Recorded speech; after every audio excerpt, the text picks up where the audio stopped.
Ya, salam sejahtera. Perkenalkan, nama saya Yunus Labora dari Prodi Pendidikan Ekonomi FKIP Universitas Palangkaraya.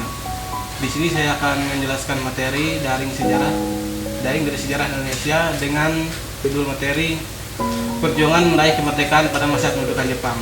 Jadi kita langsung masuk ke materi. Yang pertama, perjuangan dengan cara kooperatif dilakukan oleh tokoh-tokoh nasionalisme yang duduk di lembaga-lembaga penting bentukan Jepang. Melalui lembaga-lembaga ini mereka menggalang persatuan untuk meraih kemerdekaan. Yang kedua, perjuangan melalui gerakan bawah tanah. Perjuangan yang dilakukan secara tertutup dan rahasia. Perjuangan ini umumnya dilakukan bangsa Indonesia yang bekerja di instansi pemerintahan Jepang. Di balik kepatuhan mereka kepada Jepang tersembunyi kegiatan-kegiatan yang bertujuan menghimpun dan mempersatukan rakyat untuk meneruskan perjuangan mencapai kemerdekaan. Selanjutnya, berikutlah nama-nama kelompok tokoh nasional yang melakukan perjuangan. Yang pertama, kelompok Soekarni bersama dengan Muhammad Yamin menghimpun tokoh-tokoh pergerakan dan pemuda untuk berjuang melawan Jepang guna meraih kemerdekaan Indonesia. Yang kedua, kelompok Ahmad Soebarjo menghimpun tokoh-tokoh bangsa yang bekerja dalam Angkatan Laut Jepang dan mendirikan asrama di tempat itu. Mereka memberikan pelajaran dan semangat nasionalisme di kalangan pemuda Indonesia.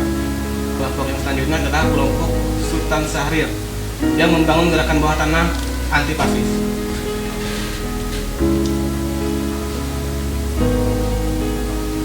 Selanjutnya, peristiwa dan makna penting proklamasi kemerdekaan. Yang pertama, kemerdekaan merupakan anugerah dari Tuhan Yang Maha Esa yang tidak ternilai harganya. Melalui kemerdekaan bangsa Indonesia memiliki kedudukan sejajar dan dengan bangsa-bangsa lain di dunia. Proklamasi kemerdekaan Indonesia. Peristiwa penting menjelang proklamasi kemerdekaan Indonesia yaitu pembacaan naskah kemerdekaan dan makna proklamasi kemerdekaan. Peristiwa penting menjelang proklamasi kemerdekaan. Pada 7 September 1944, Perdana Menteri Koiso memberikan janji kemerdekaan kepada Indonesia. Dan pada 1 Maret 1945, Jepang membentuk Badan Penyelidik Usaha Persiapan Kemerdekaan Indonesia atau BPUPKI.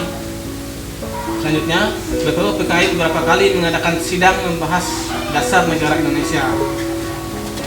Pada 7 Agustus 1945, Jepang membentuk Panitia Persiapan Kemerdekaan Indonesia yang disebut juga PPKI. Selanjutnya, pada 12 Agustus 1945, Jenderal Trauci bertemu dengan Soekarno dan Muhatta dan Radman Wediwrat di Dalat, Vietnam. Jepang menyerah tanpa syarat kepada Sekutu pada 15 Agustus 1945. Pada 16 Agustus 1945, Hari Golongan Pemuda membawa Soekarno dan Muhatta ke daerah Rangiras Dengklok. Selanjutnya, golongan muda membawa Ahmad Soebarjo ke Rangiras Dengklok menjemput Soekarno dan Muhatta. Selanjutnya, perumusan naskah proklamasi kemerdekaan Indonesia di kediaman Laksmana Medan. Pembacaan naskah proklamasi kemerdekaan.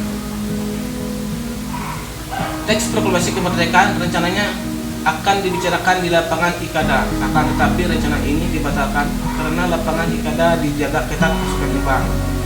Pembacaan proklamasi kemerdekaan akhirnya dipindahkan ke kediaman Soekarno di Jalan Pengangasan Timur nomor 56 Jakarta. Teks proklamasi dibacakan pada 17 Agustus 1945 pukul 10 oleh Soekarno dengan didampingi oleh Muhatta.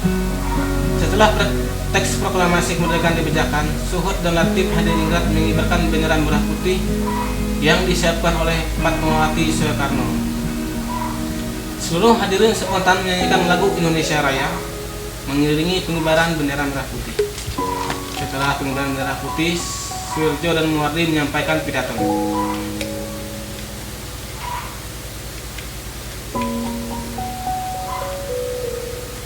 Ya, sekian materi yang dapat saya sampaikan. Terima kasih. Bertemu lagi di pertemuan selanjutnya.